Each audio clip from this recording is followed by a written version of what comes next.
All right, welcome to Liberty Media's Charm Offensive. I am your host, Tiffany Madison, and this is the first roundtable discussion of many that will be conducted. We are trying to launch the first edition of a conversational discussion with a panel of American combat veterans that have served during Operation Iraqi Freedom or Enduring Freedom.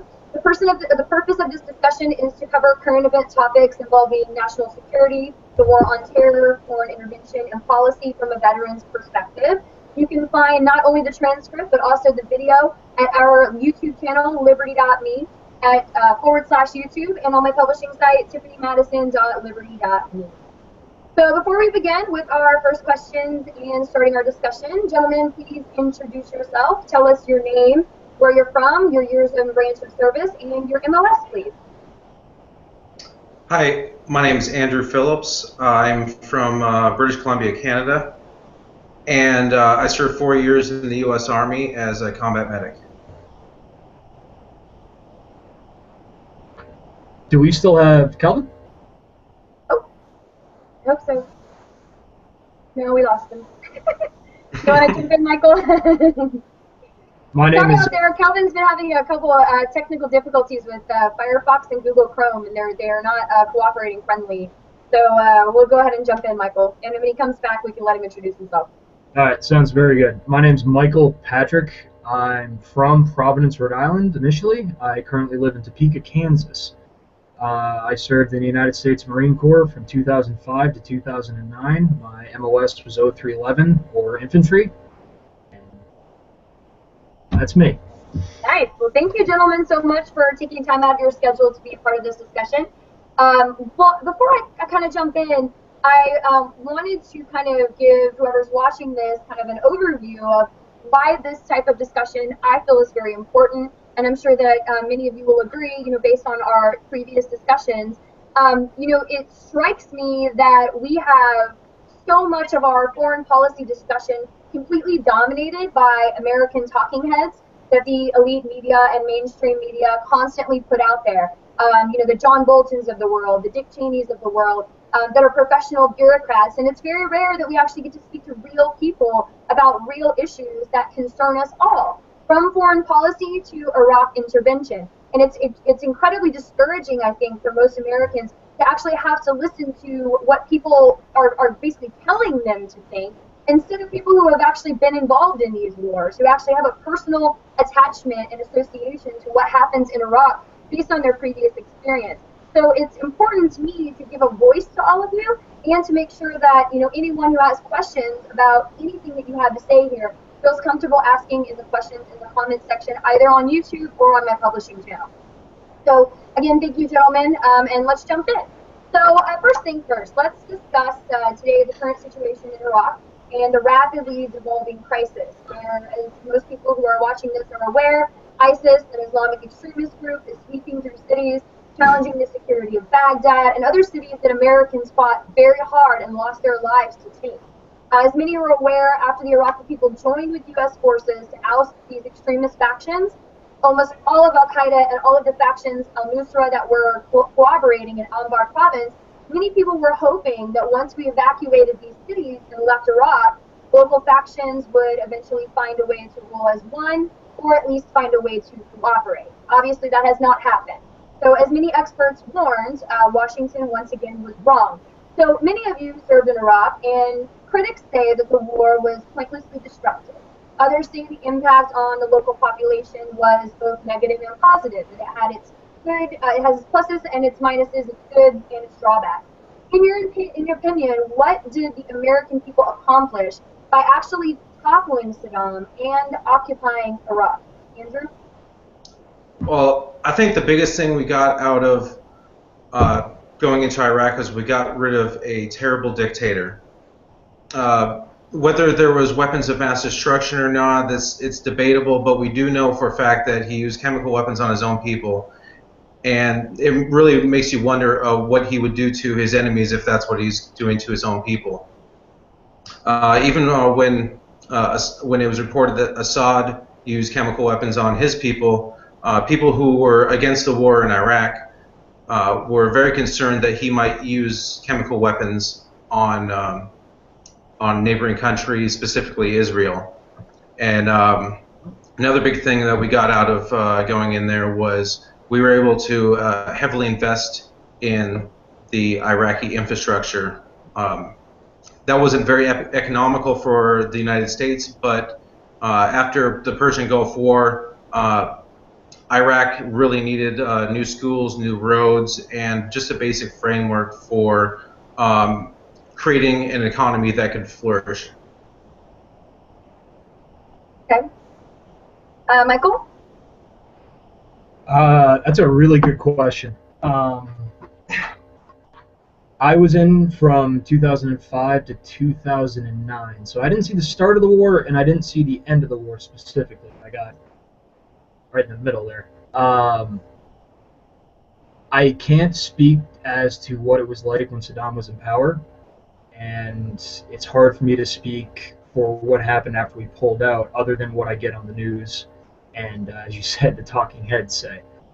From my understanding and research of Iraq, after I left the Marine Corps, most points to life being better under Saddam, which is a hard thing for Americans to hear, but as Andrew pointed out, infrastructure, schools, medical accessibility, court systems, these were in existence. People had agency to actually deal with problems in their life. You know, as long as they weren't Kurds, in which case they got steamrolled. In regards to, I lost the plot for a second there. In regards to the chemical weapons issue, I think that's a trap that we've fallen into, and we still haven't pulled ourselves out completely. In regards to the talking points from the talking heads, every weapon, and I'm not a chemist or a scientist, but as far as I know, every weapon is a chemical weapon, regardless of its sarin gas or bleach bombs or chlorine bombs.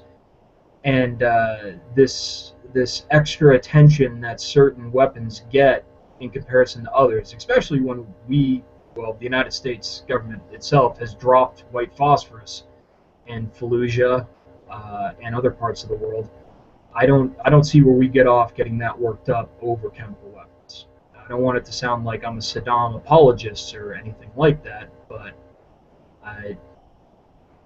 it still does me in when people make a big deal out of that. I have to agree with you. Dresden, I mean, the fire bombings that took place, both the UK and the United States during World War II, our actions since that era in Vietnam really do almost evaporate any moral authority we have to determine what other nations can do, and especially using chemical weapons that we almost funded in several different instances. Andrew, I kind of want to challenge your notion that all this infrastructure was provided. During, and maybe you can shed some insight based on things that you have seen, especially in regards to medical care. Many of the books I've read and the veterans that I've spoken to during crisis counseling or even post that VA interaction, or just the gentlemen that I interact with often that served there, really felt extremely frustrated because they didn't believe that the United States government and Washington bureaucrats really had a plan. And so once we actually went in and toppled Saddam, we didn't, the Iraqi people were looking to us for some actual organized structure and a plan. And we were kind of like, man, it's up to you guys. Now figure it out. So water, sewage, electricity, there are huge, huge swaths of that country that had none of that after we came in and, bombed and obliterated entire areas of the country and destroyed and leveled, huge parts of Baghdad, including water treatment facilities and electrical grids and all that fun stuff. So, what is it exactly, if you can be specific, that you feel that we provided in terms of infrastructure that still stands or that maybe has a legacy into the future? I was a part of some security details that helped provide security for building schools. That was a big thing while we were there in late 2003, early 2004. I understand we caused a lot of the destruction, blowing up of roads, destroying, just obliterating Baghdad during shock and awe.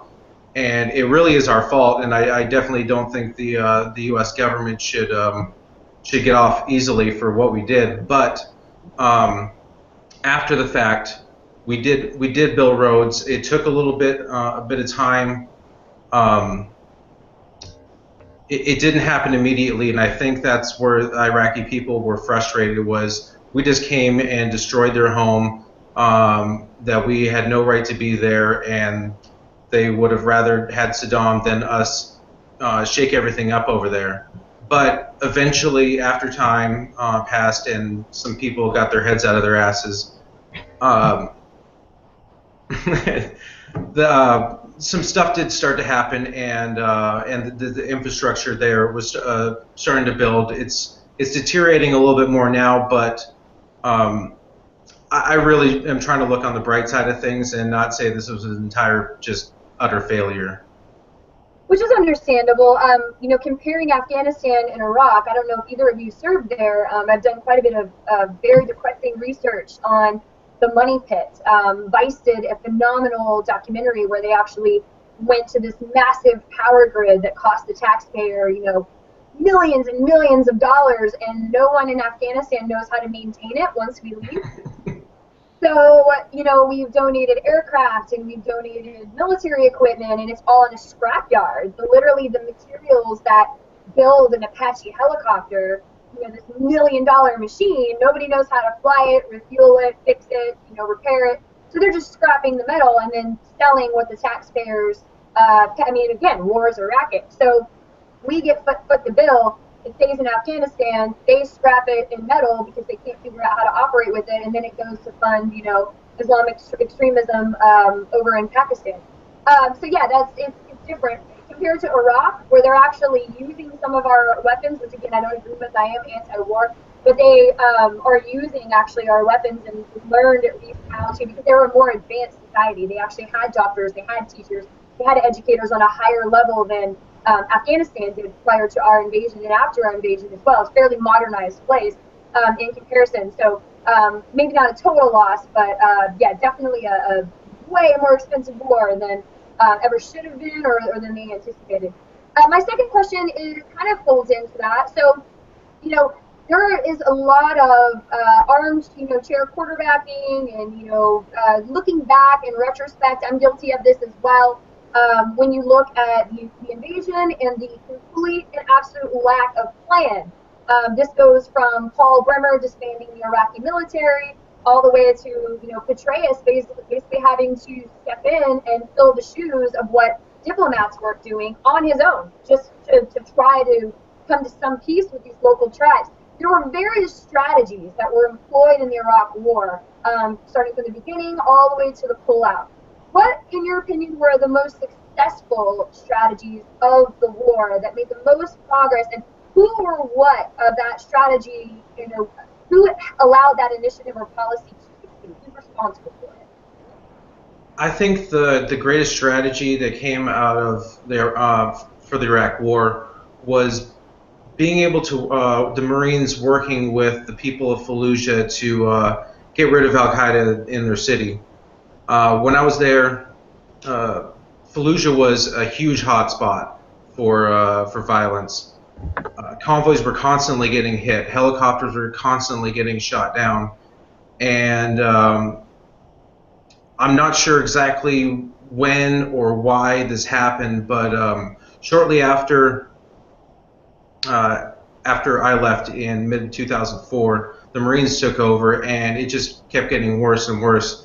And finally, at some point, the people of Fallujah, I guess, had enough and said, we were sick of Al Qaeda killing our children, controlling our lives, and they decided to work with the Marines there and get rid of Al Qaeda, pretty much eradicate them completely from the city at the time. And I actually had the pleasure of talking to Donald Rumsfeld about this, and he really saw that as a turning point for the U.S. in the war. Pretty much nothing had gone the way we'd planned, other than the original invasion of Baghdad up until that point, and it was kind of this little bit of the ray of light shining through the clouds at the time. Michael? The most successful strategy, what usually gets talked about in regards to the most successful strategies or the competing successful strategies are of course, the Surge or the Anbar Awakening. I think that's what Andrew's alluding to there. I don't know if that was during that timeline in Fallujah or not, but it was when the local populist leaders came to the Marines specifically and said, hey, we need weapons, we need logistics, and vehicles would be nice, and we want to make this work. If you want to know more about that, I highly recommend Cobra 2 and Endgame. Almost, yeah. A little bit longer. Go ahead, Michael. Sorry. All right. Sorry. It's quite all right. In regards to the most successful strategy, though, I would say the Iraqis not signing the SOFA that President Obama wanted. I would definitely say that was the most successful strategy for helping Iraq. It made it so that we could not stay there any longer and do any more damage. Behind that, I would say Petraeus's idea when he took command of getting us out of the giant FOBs, the forward observation bases, and putting us out in the little battle positions. It put us out amongst the Iraqis, but we didn't have the support or the numbers that we had previously. So it forced us to interact with the Iraqis, get to know them better, and understand their wants and their needs, also their complaints. I would say that was the second best strategy in regards to the American perspective. That was probably one of the worst in regards to the Iraqi perspective, because instead of Al-Qaeda, al-Nusra, and other Islamic extremist groups fighting American forces at large bases such as Al-Assad or Al-Qaim, they were out on every corner outpost attacking them there. So what worked best for Americans may not have worked best for Iraqis. I would agree with you. The Anbar Awakening would probably be my choice as well. I think that a lot of people overlook the very critical relationship that took place. Essentially, they had these radical extremists that were killing people for drinking alcohol, and you're seeing the same thing happening in Syria as well. They didn't want to work with the Americans, but they didn't want to work with those guys either. And so it took so much bloodshed and slaying and massacring before they decided to, all right, who is the devil that I know? Who is the worst in this situation? I'm going to go with the least worst. And the American people who had seen, our brothers die and be mutilated by, IEDs that the locals were helping these radicals plant in exchange for money, that was able to be curtailed a little bit because they decided to actually participate in that awakening. Neocons and proponents of the war also use that as this kind of strategy that should be emulated at all times. Unfortunately, it has miserably failed in Afghanistan, and there's no evidence to show that that would actually help in Syria should Americans foreign intervene.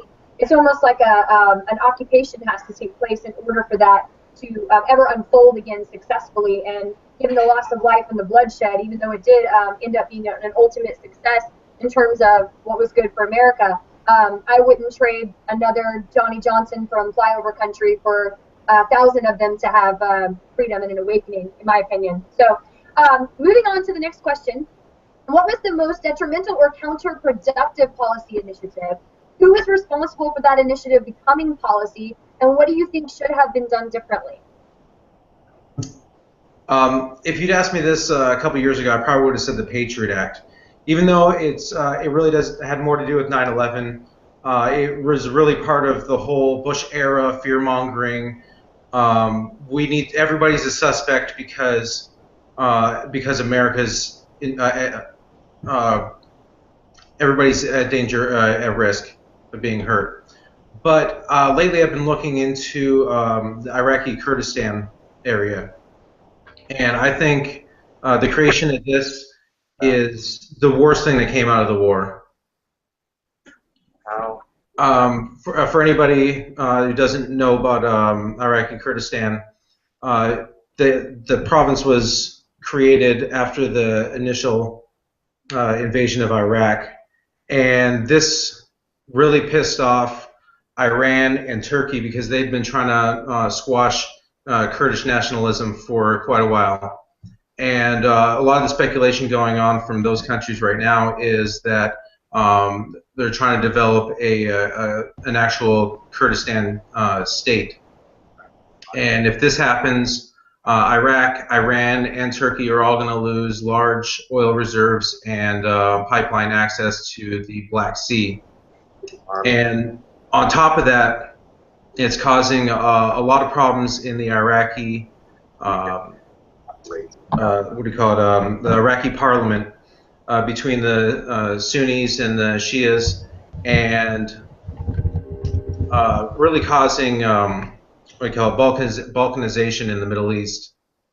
And let me see, the United States, here I got it written down right here, has been funding the Kurdish Workers' Party and the Kurdish Democratic Union Party, and they have been essential, a great part of a lot of the attacks we've been seeing in Syria and Turkey over the last couple of years. Basically, we've created this situation a lot like Israel, where between the Jews and the Muslims, where there's a lot of hostility. We've created this this heavy militarized zone where it's people and weapons are easily transported in and out of Syria and in and out of the group ISIS, and it's causing a lot of the problems that that the world is facing, or that the area is facing right now. And I'm not exactly sure who's responsible for this policy, but I think it was an absolutely terrible idea, and it'll be even worse if they create Kurdistan country. Okay. I do have to disagree with you really quickly. Okay, go right ahead. So the Kurds really have been so oppressed violently, and during the time that we occupied Iraq, they were one of the few people not trying to kill our soldiers. So to me, the three-state solution is maybe not viable, but it's kind of a potential, hopefully, goal, since it doesn't look like these groups can cooperate. So I would like for them to hold Kirkuk and to have an oil-rich area, since they have been so decimated for so long by whatever tyrant held the power to do so, or whichever local population was currently in power. So I like that they didn't ask permission. I like that they took advantage of this anarchy that the U.S. invasion kind of created, and filled the vacuum with order and taking resources, and now is kind of developing their own little enclave in the north. It does pose some huge problems, especially in relation to how the other countries will respond to that as well. But in terms of whether or not those people deserve to have an own homeland, it is very, very hotly contested in that area, obviously. And I actually kind of support their efforts, and I hope that they're able to hold on to it. The last thing that they should have happen is to become a tool or a stooge for Iran and Syria. So it'll be very interesting to see how that plays out, and hopefully not as violent as previous situations have unfolded. So really quickly, before I move on to let Michael answer, I wanted to introduce Ryan Treat. He just joined us. Unfortunately, confused Mountain with Central Time. And we lost Kelvin as well. So we were supposed to have 4 panelists here. And next time it'll be a little bit more seamless. So Ryan, if you want to unmute yourself really quickly and just introduce yourself, and then we'll go ahead and let Michael answer the question as well. Say hi. And you're on mute. Yeah, it's up top. All right. So my name's Ryan Treat. I've been in the Army for about 11 years. I served 2 tours in Iraq, OIF 1 and 2. I went into Iraq about a week after the initial invasion and spent a year in Sadr City. And then I spent a year in the Najaf with the 2nd Armored Cavalry Regiment for OIF 2. Still active duty. What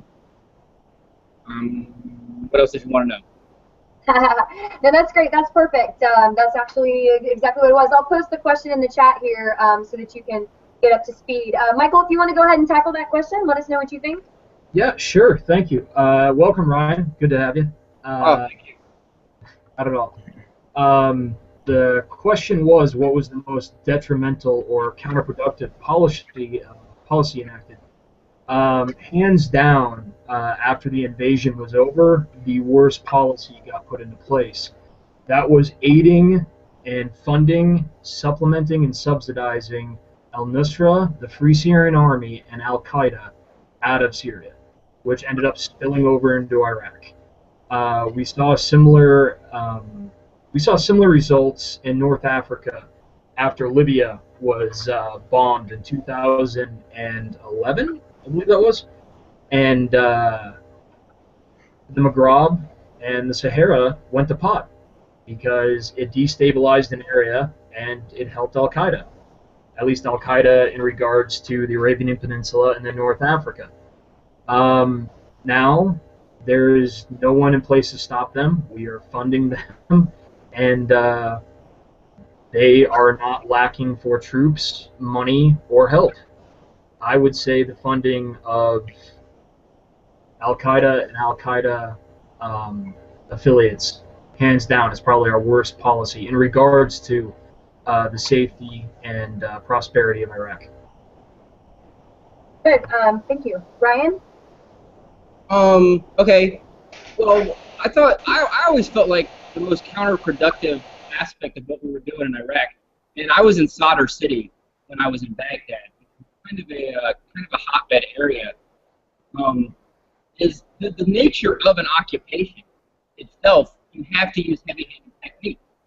So the nighttime raid, the gun confiscation, the checkpoints, all of these things that no American would put up with for a second are things that are necessary as part of an occupation. So we spend so much of our time actually, oppressing the people who ostensibly increase their freedom, which is kind of a lot of cognitive dissonance. And then, again, is the collateral damage. I mean, everybody always talks about American life lost, but really the American life lost is just a smattering compared to the smaller numbers, the smaller estimated numbers of 100,000 Iraqis per day. So, like I said, it's not really a policy initiative, but it is like it's the nature of an occupation. There's going to be a lot of collateral damage. There's going to be a lot of what we consider rights, right? The right to bear arms, the right to free movement, the right to go outside at nighttime, are things that Iraqis weren't allowed to have under the American occupation. Nice. Yeah, I think a lot of people would agree with you. I know what disturbed many of our veterans that had to be the occupier, the person that oppressed those very liberties that we're going to be celebrating tomorrow. Were just simply not possible for the local population as the nature of an occupation goes, and that was very disturbing and haunting for a lot of those guys. Yeah, Michael, go for it. Ryan, that was great, thank you. In your opinion, has the idea or the implication of counterinsurgency in regards to how the United States DoD implements it, has that failed, or have we just not figured it out yet? Are you asking me how the United States, the Department of Defense's policies to effectively manage counterinsurgency, are they effective? Are they working? I think that Petraeus in 2007 with the surge effectively quieted the counterinsurgency to a great degree, but you got to look at what cost. I mean, how much did it cost us? Originally, who was it? General Shinseki wanted to send 300,000 troops into Iraq because he said 80,000 wouldn't be enough. Well, it turned out that 80,000 wasn't enough, and then General Petraeus came in with more soldiers. But I mean, yeah, if we'd sent 500,000, we probably could have stopped them really well, So it's effective, but at what cost? But that's not. That's not something that really interests me. It's how effective are we at stopping a counterinsurgency? It's how effective are we at stopping the war in the first place? Like, you don't have to fight the counterinsurgency if you don't go. That sounds great. Thank you very much. Yeah, that's a good question. That was very good. All right, gents. So I have a final question. Actually, sorry you joined late, Ryan. You'll have to. I'll have to be more clear next time. And we had another gentleman that had technical difficulties. So next time you'll have to join us when we start and jump right into the panel. So the last question is, and we'll go again left to right. So during your time in Iraq, interacting with the Iraqi people directly, what impression did you gather about their ability to cooperate under democratic rule, to keep some of the infrastructure and systems that we attempted to establish, to create some sort of rule or order, not necessarily in the way they had done it in the past, but we went in there to give them democracy. What was your impression dealing with the local population of their desire to do that, or their ability to uphold some sort of a system like that? I don't know if I have the greatest viewpoint to answer this question, but I'll do my best. A lot of my interaction with local Iraqis was I was interacting with highly educated translators, college educated, and not your typical average Iraqi. And the ones I was able to have long discussions with, they seemed like intelligent people that could handle a democracy a lot like the United States. But like I said, that's not the average Iraqi. My interactions with your average Iraqi was very fake. They put on this this fake smile, and they give you a thumbs up, and they say George Bush #1, and it's like, oh hell no, hell no. And so that was kind of the only interactions I really got with the local people outside of our translators. Has it disappointed you to see the situation devolve and all of the concurrent violence since we've removed ourselves from the country? Oh, it's terrible to see that. I mean, I developed a fondness for the Iraqi people, and I figured if I was over there, we're trying to do good. A lot of the soldiers have that mentality. They wanted to help the Iraqis out, and now that we pulled out and we think it's over, and then this group ISIS or ISIL comes in and just completely undoes a lot of what we did and is causing all kinds of death and mayhem. It's just terrible to see. Yeah, I agree. I lost friends and relatives and people that I love dearly, giving them democracy, and it's tragic what's occurring, not just for the lives and the bodies and souls that were sacrificed, but also for the local population that died, in some estimates, several 100,000, if not 1 million, according to old Alan Greenspan. So if you want to jump in, Michael, and kind of let us know what you think. Something that's lost on the Americans, not just those back home, but also those that went there, and some, I'm not going to say all members of the DoD, but some members of the DoD, after a while lose sight that the Iraqis are people, and they want essentially what we want. They want to have their families, they want to have a job, have their property, be left alone for the most part, go to church or the mosque, and live their lives. And I think that's lost on a lot of people. I spent my time in Iraq in smaller cities, never Baghdad and the largest cities there, but outside of Ramadi, and gone through around Fallujah a time or two, and I was around the farmers, and I was around the butchers, and I was around the mechanics and the electricians and the construction workers. And it's hard for me to differentiate the difference between an old man in Iraq working on a lavender field and my grandfather, who is like 70-something now and still works in his garden. And they both want the same things. They don't want soldiers in their yard. They don't want police kicking down their doors. And they want to be left alone for the most part. Do they give a damn about the democratic process or what form of government rules over them? If they're left alone, they don't give a shit. They don't care. Now, I say that after my second deployment, spending time living with the Iraqi army and training them. And I had multiple Iraqi army NCOs and officers that I talked to. Hey, how do you feel about this, the seeds of democracy we're planting here? And being told that We don't care for man-made laws. Our laws are divine. We appreciate, you getting rid of Saddam, George Bush #1, and but no, we have our laws, and they were passed down to us from our divine prophet. We do not want or need man-made laws. Thank you, though. We do appreciate it. It's important to remember that the Iraqi people are people, and they aren't just statistics, whether it's 100,000 or 1 million. They are people, and they have suffered for more than a decade.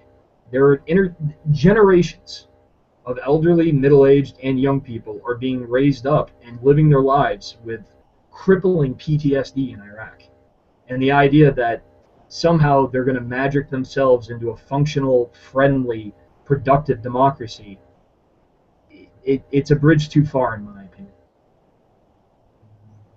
That's very sad, because we often talk a lot about how American soldiers return with post-traumatic stress, and we really don't talk often about the birth defects from the ordinances that we dropped, all the way to the post-traumatic stress that is now probably inflicting everyone from the elderly to children that grew up under a very violent occupation. So it's a very good perspective. We don't talk about that enough. Ryan?